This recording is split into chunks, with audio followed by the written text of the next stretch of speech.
Então vamos lá.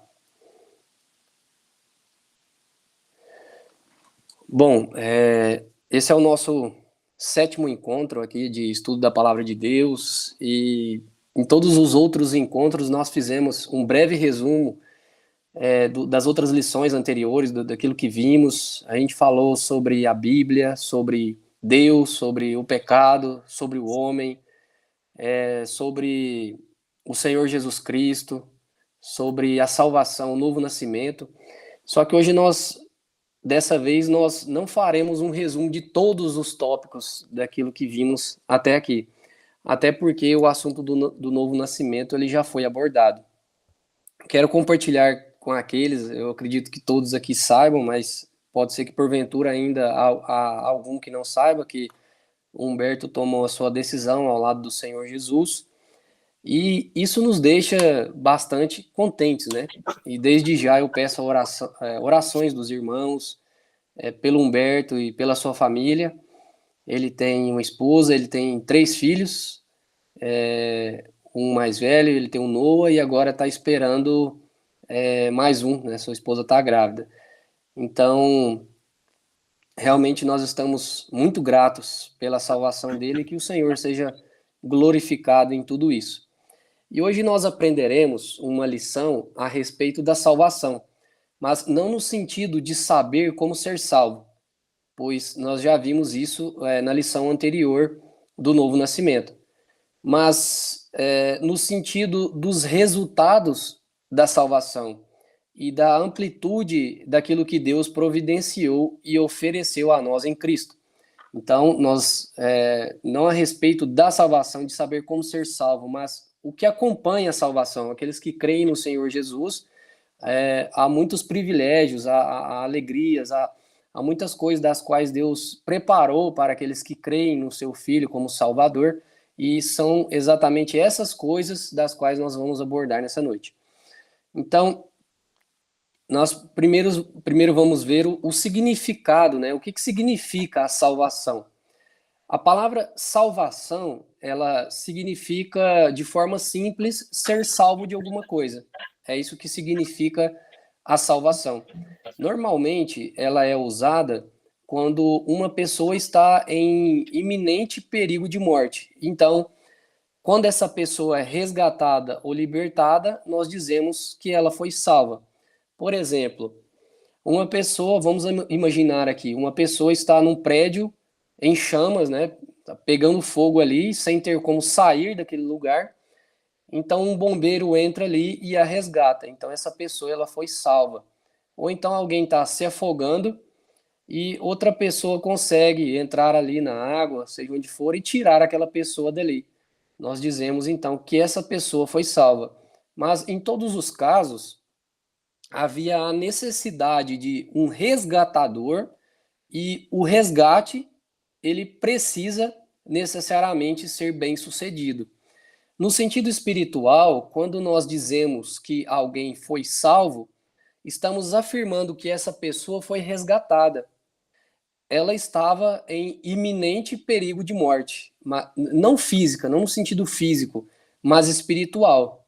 E Jesus foi quem a resgatou.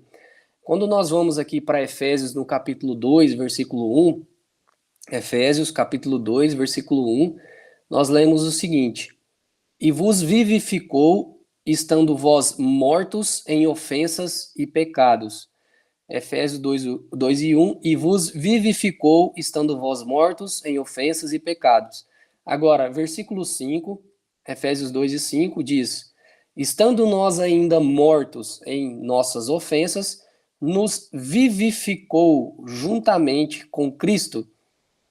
E em Lucas, capítulo 15, versículo 24, também nós lemos a respeito do filho, né? Do filho pródigo, que diz o seguinte, Lucas 15, 24: Porque este meu filho estava morto e reviveu, tinha-se perdido e foi achado, e começaram a alegrar-se. Então, quando aquele filho, arrependido dos seus atos, arrependido de ter deixado seu pai, de ter ido gastar toda a sua fortuna, né, nas coisas deste mundo, ele caiu em si, comendo das bolotas dos porcos, e quando ele caiu em si e pensou em voltar para o seu pai, ele estava naquele momento morto em suas ofensas, em seus pecados, mas quando ele chegou, ele voltou ao seu pai, ele disse: Pai, pequei contra ti. E ele mostrou ali um arrependimento. É exatamente isso que acontece conosco quando nós cremos no Senhor Jesus. Quando nós caímos em si, quando nós reconhecemos o nosso estado de pecado, a nossa total incapacidade de nos salvar, e nós, arrependidos destes nossos atos pecaminosos, e envergonhados e entristecidos com essa natureza caída que há em nós, que nós herdamos de Adão, então nós vamos ao Senhor e dizemos: Pai, pequei contra ti. Foi o que o publicano fez, né? Senhor, tem misericórdia de mim, um pecador. Então diz aqui: porque este meu filho estava morto e reviveu, tinha se perdido e foi achado. Então começaram a se alegrar. Esses versículos que nós lemos, então, são claros ao ensinar que o nosso resgatador é Cristo. Quando fala lá em Efésios 2:1, e vos vivificou, está falando de Cristo, né? Estando nós ainda mortos, Efésios 2:5, estando nós ainda mortos em nossas ofensas, nos vivificou juntamente com Cristo. Então, esses versículos são claros ao ensinar que o nosso resgatador é Cristo e que o resgate ele foi bem sucedido, porque nós estávamos mortos e agora nós passamos da morte para a vida. Por isso, nós dizemos que somos salvos, ou que nós fomos salvos, que nós recebemos a salvação. Agora, algo muito importante também, que tenho separado para dizer nessa noite, é uma dúvida que acompanha muitos novos convertidos e posso ter a certeza da salvação? Será que eu posso perder a salvação? Então, se você é um novo convertido, certamente ouvirá muitas pessoas daqui para frente dizendo que não podemos ter a certeza da salvação e que é necessário perseverar até o fim. Ou seja, em caso de desvios, né, em caso de desvios, de deixar de servir ao Senhor, nós iremos para o inferno. Mas tudo isso é um ledo engano. Se as pessoas disserem isso para você, saiba que elas estão ou mentindo para você, ou que elas não têm o conhecimento necessário e estão falando a respeito de uma falsa doutrina. As pessoas que afirmam tais coisas não compreenderam a graça salvadora de Cristo e tampouco o evangelho que prega a salvação inteiramente pela fé.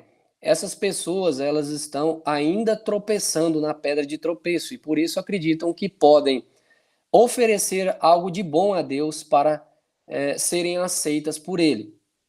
A pedra de tropeço, como nós já vimos nas lições anteriores, fala da lei. Então essas pessoas acham que se cumprir a lei, elas conseguem ser salvas. Elas estão ainda tropeçando nessa pedra de tropeço.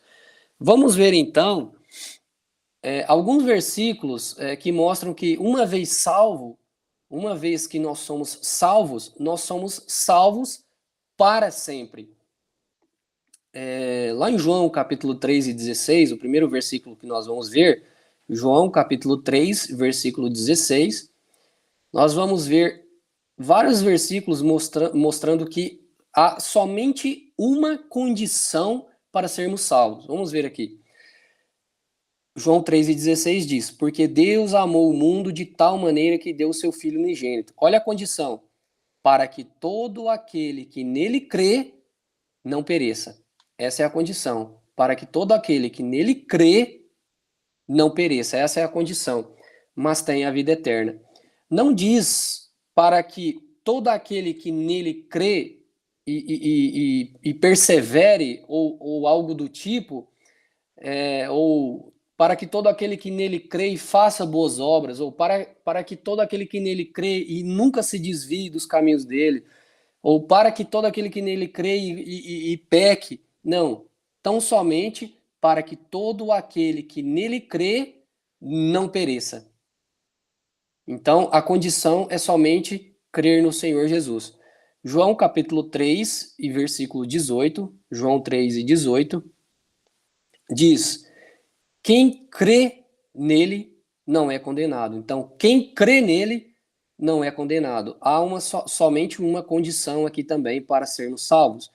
Atos, no capítulo 16 e versículo 30, o carcereiro perguntou para Paulo e Silas como que ele fazia para ser salvo. Ele disse: varões irmãos, o que eu farei para ser salvo? Né? Ele queria saber, ele estava perguntando porque ele queria ser salvo. E olha a resposta de Paulo e Silas: crê no Senhor Jesus e será salvo. Crê no Senhor Jesus e será salvo. Paulo mostrou para ele que há somente uma condição para que ele pudesse ser salvo. Marcos, no capítulo 16 e versículo 16, nós vemos também, e esse versículo ele é um pouco, vamos dizer assim, algumas pessoas deturpam o sentido deste versículo, porque este versículo diz o seguinte: quem crer e for batizado será salvo. Então parece que há uma bicondicional para a salvação. Quem crer e for batizado será salvo. Mas a segunda parte do versículo deixa bem claro: mas quem não crê será condenado. Então, a palavra de Deus, nós já vimos que ela é inspirada por Deus. Então, por ser inspirada por Deus, nela não há contradições. Então, se em um ponto nós vemos que quem crê nele não será condenado, crê no Senhor Jesus e será salvo, e em outro lugar diz que quem crê e for batizado será salvo, há uma aparente contradição, mas não é uma contradição. Na verdade, são as pessoas que não entendem o que o versículo está dizendo. Porque na segunda parte do versículo, nós vemos claramente que há somente uma condição. Mas quem não crer será condenado. Então, essa é a condição. E 1 Pedro, capítulo 2, versículo 6, nós mais uma vez vemos que há somente uma condição para sermos salvos. 1 Pedro 2 e 6 diz: pelo que também na Escritura se contém: eis que ponho em Sião a pedra principal da esquina, eleita e preciosa. Está falando do Senhor Jesus. E quem nela crer não será confundido. E quem nela crer não será confundido. Então nós vemos nesses 5 versículos que temos lido que a condição para a salvação é somente uma: crer no Senhor Jesus para sermos salvos. Agora, um outro ponto e outro aspecto que tenho trago para que nós possamos considerar, principalmente para os novos convertidos, como Humberto, é que Deus nos dá a garantia da salvação para sempre. Vamos ver aqui em Romanos capítulo 5, versículo 1. Romanos capítulo 5, versículo 1 diz: sendo, pois, justificados pela fé, temos paz com Deus por nosso Senhor Jesus Cristo. Então, esse versículo está mostrando que a justificação é um ato definitivo. Aqui não diz, sendo, pois, justificados pela fé, teremos paz com Deus. Não, mas diz, temos paz com Deus. Presente, é algo presente e seguro. Nada pode mudar isso. A partir do momento que nós cremos no Senhor Jesus, nós passamos a ter paz, a termos paz com Deus. Romanos capítulo 8, versículo 1, Romanos 8 e 1. Romanos capítulo 8, versículo 1, diz: portanto, agora, nenhuma condenação há para os que estão em Cristo Jesus, que não andam segundo a carne, mas segundo o Espírito.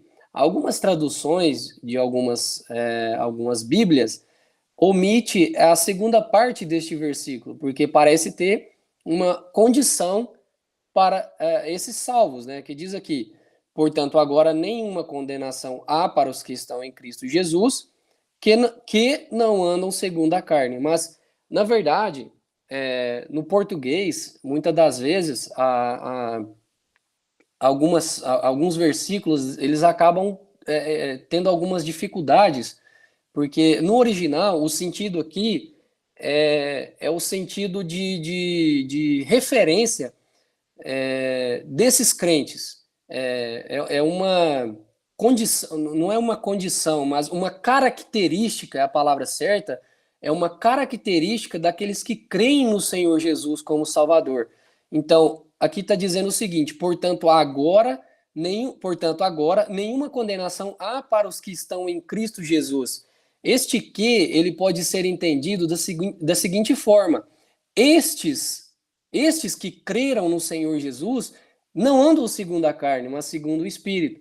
Então, na verdade, a segunda parte deste versículo, ela é omitida em algumas Bíblias, mas não há dificuldade nenhuma em entender que Paulo simplesmente está fazendo referência aos que creem no Senhor Jesus.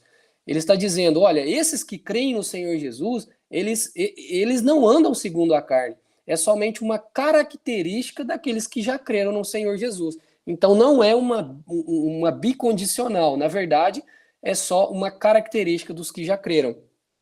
Mas o mais importante aqui é que na primeira parte do versículo diz, portanto, agora, nenhuma condenação há para os que estão em Cristo Jesus.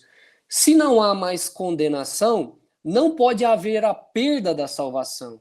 A penalidade do pecado já foi paga. Não há mais condenação para os que estão em Cristo Jesus. Agora vamos lá para João, capítulo 5, versículo 24. João, capítulo 5, versículo 24. Diz o seguinte: na verdade vos digo que quem ouve a minha palavra e crê naquele que me enviou, tem a vida eterna e não entrará em condenação, mas passou da morte para a vida. Então veja, mais uma vez aqui nós vemos a garantia da salvação. Na verdade vos digo que quem ouve a minha palavra e crê naquele que me enviou, tem a vida eterna. Não diz terá a vida eterna, mas tem a vida eterna. A partir do momento que nós cremos no Senhor Jesus, nós que estávamos mortos em nossos delitos, em nossas ofensas, em nossos pecados, nós passamos a ter a vida eterna. Não diz que teremos a vida eterna, mas que temos, é algo presente e seguro. O verbo tem está no presente. O crente já possui a vida eterna. Se pela morte ou se pela vinda do Senhor Jesus, nós estaremos no céu habitando com ele. Agora vamos para João capítulo 10, João 10, versículos 27, João 10, 27 a 29. Diz, as minhas ovelhas ouvem a minha voz, o Senhor Jesus dizendo, as minhas ovelhas ouvem a minha voz, e eu conheço-as, e elas me seguem, e dou-lhes a vida eterna, e nunca hão de perecer, e ninguém as arrebatará das minhas mãos. Meu Pai que mas deu é maior do que todos, e ninguém pode arrebatá-las das mãos de meu Pai.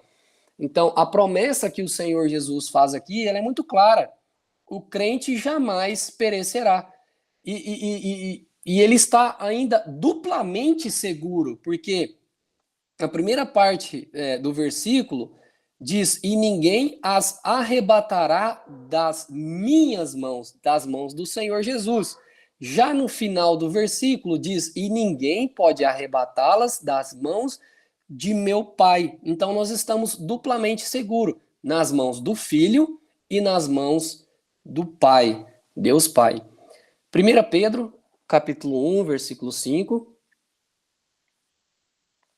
1 Pedro, capítulo 1, versículo 5, diz o seguinte, que mediante a fé estáis guardados na virtude de Deus, para a salvação, já prestes para se revelar no último tempo.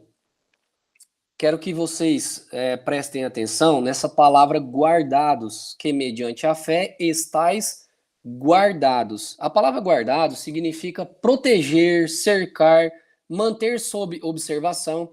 E a ideia aqui é que os crentes estão constantemente protegidos, como se fossem vigiados por uma guarda armada, um exército, pelo poder de Deus, até que a salvação final seja plenamente revelada. Então, o verbo guardados indica vigilância constante. A segurança do salvo não está nele. Isso é muito importante que nós entendamos que a nossa salvação, a nossa salvação não depende de nós, não está em nós, não está em nossas forças conseguir mantê-la, mas no poder de Deus que não falha. Então, por mais que nós pudéssemos nos esforçar ao máximo para garantir a nossa salvação, não somos nós que conseguimos. Nós não iríamos conseguir manter a nossa salvação. É por isso que a salvação é inteiramente pela graça. Nós vamos ver mais para frente que quando nós cremos no Senhor Jesus como nosso Salvador, nós não deixamos de ser pecadores. A natureza pecaminosa, a natureza caída que nós herdamos de Adão, ela continua habitando em nós, e nós não estamos imunes a práticas pecaminosas, aos pecados. Então, se dependesse de nós para sermos salvos, nós morreríamos de novo. Então, a salvação, ela é garantida porque a segurança da nossa salvação, não está em nós, mas em Deus. Então, quando diz aqui, guardados, que mediante a fé estáis guardados, nós estamos guardados, protegidos pelo próprio Deus. Agora, um outro tópico aqui, que eu tenho também colocado, é o alcance da salvação, a grande extensão da salvação. É importante que os salvos, especialmente os novos convertidos, compreendam que quando Deus nos salva, ele perdoa os nossos pecados passados, presentes e futuros. Portanto, a salvação, ela abrange esses três aspectos. E além disso, Cristo nos capacita a vencer o ímpeto do pecado, essa força motriz, essa força que nos impulsiona a fazer até mesmo aquilo que nós não desejamos.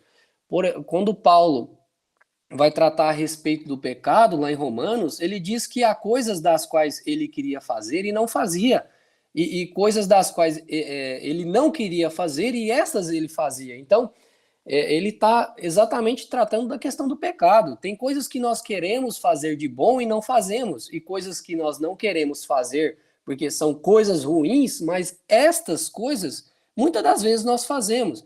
Então, esse ímpeto, essa força motriz, este mal que nós carregamos, que nós herdamos de Adão, Deus, o Senhor Jesus, ele nos capacita, depois de salvos, a vencermos este mal, essa raiz, este ímpeto, essa força motriz. Então, vamos ver primeiramente os nossos pecados perdoados, os nossos pecados passados perdoados. Então, no momento que cremos em Cristo como nosso Salvador, Deus apaga completamente nossos atos pecaminosos que cometemos.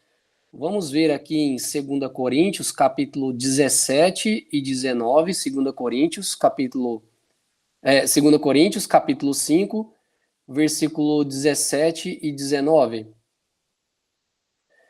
Assim que, se alguém está em Cristo, nova criatura é. As coisas velhas já passaram, eis que tudo se fez novo. E tudo isto, versículo 18, Maurício, por favor. E tudo isso provém de Deus, que nos reconciliou consigo mesmo por Jesus Cristo e nos deu o ministério da reconciliação. Isto é, Deus estava em Cristo, reconciliando consigo o mundo, não lhes imputando os seus pecados, e pôs em nós a palavra da reconciliação. Então, no versículo 17, volta lá para nós, Maurício, por favor, diz, assim que, se alguém está em Cristo, nova criatura é. As coisas velhas já passaram, eis que tudo se fez novo. Então, esse versículo é muito claro quanto a isso. Agora nós vamos para Isaías, capítulo 1, versículo 18. Isaías 1 e 18. Diz, vinde então e raciocinemos juntos, diz o Senhor, ainda que os vossos pecados sejam como a escarlata, eles se tornarão brancos como a neve. Ainda que sejam vermelhos como o carmesim, se tornarão como a lã branca. Agora, Isaías, capítulo 43, versículo 25. Isaías 43 e 25 diz: Eu mesmo sou o que apaga as tuas transgressões por amor de mim, e dos teus pecados não me lembro. Olha que maravilha, quando nós cremos no Senhor Jesus como nosso Salvador, quando nós nascemos de novo, o Senhor nem sequer lembra dos nossos pecados. Mas o Senhor também, ele perdoa os nossos pecados presentes. Mesmo depois de salvos, nós continuamos com a nossa natureza pecaminosa. Isso significa que, embora Deus tenha perdoado os nossos pecados, a natureza caída que herdamos de Adão ainda habita em nós. Portanto, estamos sujeitos a pecar. No entanto, Deus nos mostra que, caso venhamos a pecar, temos um advogado que intercede por nós. 1 João, capítulo 1 e 9. 1 João, capítulo 1, versículo 9 diz: Se confessarmos os nossos pecados, ele é fiel e justo para nos perdoar os pecados e nos purificar de toda a injustiça. Vamos ver aqui também em 1 João, capítulo 2, versículo 1. 1 João 2 e 1 diz: Meus filhinhos, estas coisas vos escrevo para que não pequeis. E se alguém pecar, temos um advogado para com o Pai, Jesus Cristo, o justo. Obviamente que, por sermos salvos, não é porque nós somos salvos e que porque nós temos um advogado que advoga pela nossa causa junto de Deus, que nós podemos viver livremente pecando e fazendo aquilo, vivermos uma vida de pecados. Obviamente, a palavra de Deus não está ensinando isso. Inclusive, o Paulo, lá em Romanos, no capítulo 6, capítulo 6 ou capítulo 7, não me lembro agora, mas eu acho que é capítulo 6, ele vai dizer: viveremos, pois, no pecado para que a graça abunde? E ele diz: de maneira nenhuma. Então, não é porque nós fomos salvos e que nós temos um advogado que advoga a nossa causa junto de Deus, que nós podemos viver livremente e pecando. Mas quando nós, olha aí, o Maurício colocou para nós: que diremos, pois? Permaneceremos no pecado para que a graça abunde? E ele diz: de modo nenhum. Nós que estamos mortos para o pecado, como, pois, viveremos ainda nele? Então, o João é muito claro em dizer aqui no capítulo 2, versículo 1: Meus filhinhos, essas coisas vos escrevo para que não pequeis. Então, o intuito, na verdade, é que nós não pequemos. Mas, se alguém pecar, temos um advogado para com o Pai, Jesus Cristo o justo. Romanos capítulo 8, versículo 34. Vamos agora para Romanos capítulo 8, versículo 34, onde nós vamos ver mais uma vez que o Senhor, ele é o nosso ele perdoa os nossos pecados no presente. Vamos ver. Romanos 8,34 diz: Quem os condenará? Pois é Cristo quem morreu, ou antes quem ressuscitou dentre os mortos, o qual está à direita de Deus e também intercede por nós. Então nós temos um advogado que intercede por nós. Apesar da nossa natureza pecaminosa continuar atuando em nossos corpos, mesmo após a salvação, Deus nos dá a capacidade de vencermos essa batalha. E o segredo para conseguir vencer esse ímpeto mal que habita em nós está na palavra de Deus. Nós encontramos isso na palavra de Deus. Então, vamos considerar como que nós podemos vencer esse ímpeto pecaminoso. Gálatas capítulo 5, versículo 16, Gálatas 5 e 16 diz o seguinte: Digo, porém, andai em espírito e não cumprireis a concupiscência da carne. Agora, aqui é o segredo, o grande segredo, a chave para vivermos vidas que agradam a Deus. Vidas que agradam a Deus, diz: andai em espírito e não cumprireis a concupiscência da carne. Agora, o que é andar em espírito? O que é isso? Como que eu posso cumprir essas coisas? Então, vamos ver como nós podemos andar em espírito. A primeira coisa é ler, estudar e obedecer a palavra de Deus. Salmos capítulo 119, versículo 11. Salmo 119, 11 diz: escondi a tua palavra no meu coração, para eu não pecar contra ti. Então, nós precisamos esconder a palavra de Deus em nosso coração. Isso quer dizer uma vida constantemente dedicada à leitura da palavra de Deus. Guardar a palavra de Deus nos nossos corações é muito mais do que fazer uma leitura superficial, é muito mais do que simplesmente cumprir um cronograma de leitura, mas é de fato gravar essas palavras e desejar cumpri-las. Isso é esconder a palavra de Deus no nosso coração. Salmos 34 e 11, agora vamos para Salmos capítulo 34, versículo 11, diz: vinde, meninos, ouvi-me, e eu vos ensinarei o temor do Senhor.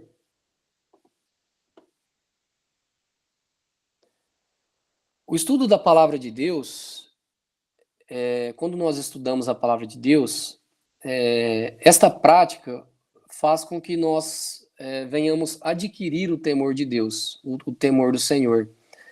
E o temor do Senhor nos faz sermos cada vez mais fortes contra o pecado. Quanto mais nós lemos a palavra de Deus, quanto mais nós nos dedicamos a aprender mais de Deus, menos nós vamos pecar.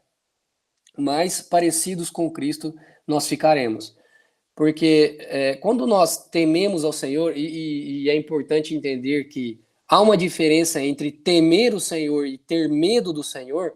Higgins, um cristão, um escritor cristão, do qual muito admiro, ele diz uma frase muito interessante. Ele diz: o temor do Senhor não é um pavor do seu juízo, mas uma vontade de agradá-lo e um receio de entristecê-lo. O temor do Senhor não é um pavor do seu juízo, mas uma vontade de agradá-lo e um receio de entristecê-lo. Então, quando nós lemos a palavra de Deus, nós adquirimos o temor do Senhor. E o temor do Senhor faz com que nós desejemos cada vez mais obedecer a Ele e cumprir a sua vontade. Então, nós vamos, com certeza, vivermos vidas cada vez mais afastadas e apartadas do pecado. Então, como andar em espírito? A primeira coisa, ler, estudar e obedecer a palavra de Deus. A segunda coisa, manter sempre a comunhão com Deus por meio da oração. Marcos capítulo 14, versículo 38. Marcos 14, 38 diz: vigiai e orai para que não entreis em tentação. Quando Jesus disse essas palavras, se aproximava a hora da sua traição e prisão. Jesus havia pedido para seus discípulos estarem orando, pois assim eles encontrariam forças na dependência do Senhor. E é interessante que o negar de Pedro ao Senhor por 3 vezes aconteceu logo depois do seu fracasso em vigiar e orar. Então, a oração, ela fortalece o nosso homem interior contra o pecado. Quando nós oramos ao Senhor, nós somos fortalecidos. A nossa oração, nós lembramos dela o dia inteiro. Se nós acordamos cedo e oramos ao Senhor, e estamos com esse espírito de oração, com certeza nós estamos mais fortes contra o pecado. Porque quando vem em nossa mente, seja por pensamentos, seja por desejos, seja por qualquer coisa, nós lembramos: eu orei ao Senhor para que Ele me ajude a não pecar contra Ele. Eu orei ao Senhor para que Ele pudesse me fortalecer contra o pecado. Então, essas coisas, a nossa oração, aquilo que nós falamos para o Senhor, vem na nossa mente. E não só isso, mas quando nós pedimos essas coisas para o Senhor, quando nós pedimos para que Ele nos dê força para não pecar, então o Senhor nos fortalece. E Pedro, ele, junto com os demais, ele adormeceu, ele falhou nessa missão de orar. E logo depois ele negou o Senhor Jesus Cristo. Então, vigiai e orai para que não entreis em tentação. Então nós vimos ler, estudar e obedecer a palavra de Deus. Segunda coisa, manter sempre a comunhão com Deus por meio da nossa oração, por meio da oração. E também entregar os nossos corpos a Deus para vivermos uma vida justa e útil. Romanos capítulo 6, versículo 13, Romanos 6 e 13, diz: nem tampouco apresenteis os vossos membros ao pecado por instrumentos de iniquidade, mas apresentai-vos a Deus como vivos dentre os mortos, e os vossos membros a Deus como instrumentos de justiça. Então, se quisermos vivermos vidas apartadas do pecado, nós temos que entregar os nossos corpos a Deus para vivermos uma vida justa e útil. O que isso quer dizer? Quer dizer que quanto mais nós temos compromisso com o Senhor, quer dizer que quanto a palavra dele, ou estudar a palavra dele, trabalhar para ele, nós vivemos mais apartados do pecado, porque nós, como crentes no Senhor Jesus Cristo, nós não conseguimos viver uma vida dupla. Pelo menos não deveríamos conseguir, porque se nós estamos na prática do pecado, nós não conseguimos servir ao Senhor. Nós ficamos envergonhados, nós ficamos entristecidos, nós não oramos como deveríamos, nós não temos a alegria de estudar a palavra de Deus. Então, quanto mais nós estamos envolvidos no serviço de Deus, seja evangelizando, seja visitando, seja, enfim, todas as obras pelas quais Deus preparou para que andássemos nelas, todas as coisas que envolvem as coisas de Deus, quanto mais envolvidos nessas coisas, mais apartados do pecado nós ficaremos, dos pecados, das práticas pecaminosas. Outro ponto, se nós pecarmos, nós devemos confessar imediatamente a Deus cada pecado cometido e tentar, com a ajuda de Deus, não cometê-los novamente. Vamos ver aqui em Provérbios, capítulo 28, versículo 13.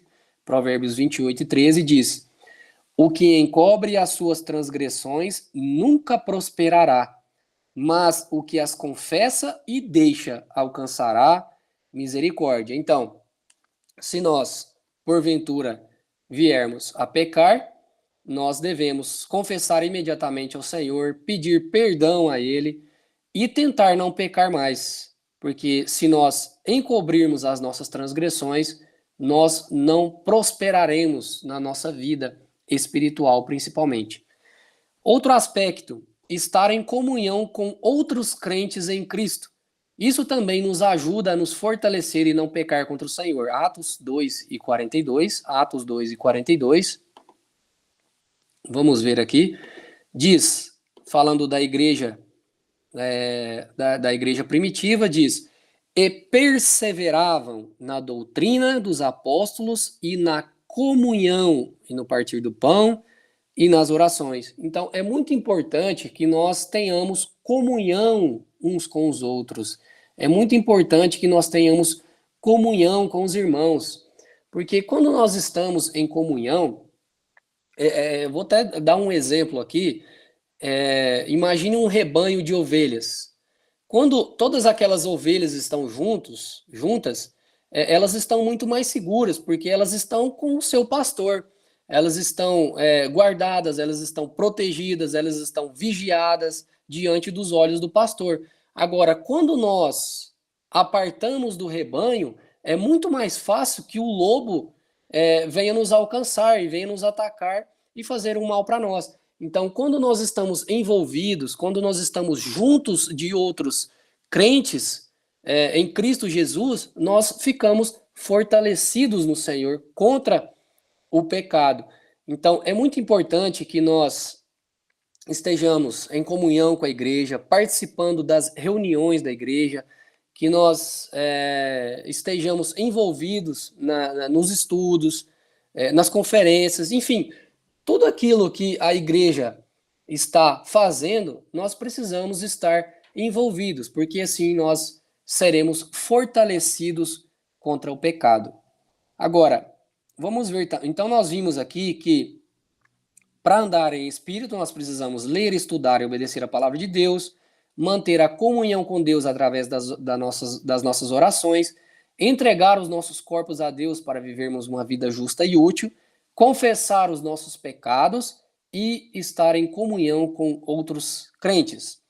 Agora, no aspecto dos pecados futuros, nós vamos ver também que, num futuro breve, finalmente estaremos livres da presença do pecado. E isso acontecerá quando Cristo voltar. Na sua vinda, ele ressuscitará todos os que morreram em Cristo e transformará também todos os cristãos que estiverem vivos. Essa é a maior esperança de todo crente em Cristo. Essa é a minha maior esperança e de todos aqueles que já creram no Senhor Jesus. A volta dele para nos buscar.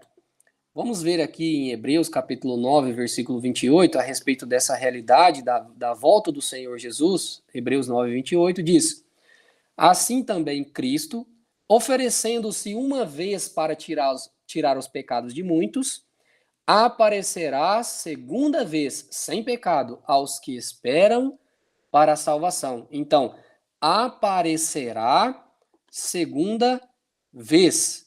Então, nós, os que já cremos em Cristo Jesus, estamos aguardando esse aparecimento dele nos ares. Vamos ler aqui também em 1 Tessalonicenses, capítulo 4, 1 Tessalonicenses, capítulo 4. Este são os últimos versos que nós vamos ler nesta noite. 1 Tessalonicenses 4, versículo 13, diz: não quero, porém, irmãos, que sejais ignorante acerca dos que já dormem, para que não vos entristeçais como os demais que não têm esperança. Porque se cremos que Jesus morreu e ressuscitou, assim também aos que em Jesus dormem, Deus os tornará a trazer com ele. Dizemos-vos, pois, isto pela palavra do Senhor, que nós, os que ficarmos vivos para a vinda do Senhor, não precederemos os que dormem. Porque o mesmo Senhor descerá do céu com alarido, voz de arcanjo e com a trombeta de Deus. E os que morreram em Cristo ressuscitarão primeiro, depois nós, os que ficarmos vivos, seremos arrebatados juntamente com eles nas nuvens, a encontrar o Senhor nos ares. E assim estaremos sempre com o Senhor. Portanto, consolai-vos uns aos outros com estas palavras. Então, é maravilhoso sabermos que o Senhor, ele perdoa os nossos pecados passados, os nossos pecados presentes, e ele também nos libertará do nosso pecado, a nossa natureza pecaminosa no futuro, quando ele voltar nos céus para nos levar. Aqueles que estão mortos, aqueles que morreram em Cristo, aqueles que creram nele como Salvador e morreram, eles serão ressuscitados primeiro e transformados. Aquilo que é um corpo corruptível se transformará em corpo incorruptível. E nós, os que estamos vivos, nós seremos também transformados e subiremos para junto do Senhor. Então, esta é a mensagem que tenho trago aos irmãos nessa noite, e principalmente aqueles que creram no Senhor Jesus recentemente, que você saiba que a sua salvação, da qual você adquiriu em Cristo, ela é uma salvação segura, você não pode perder ela, e o Senhor um dia nos buscará para morar com ele. Que o Senhor possa abençoar a sua palavra em nossos corações. Amém.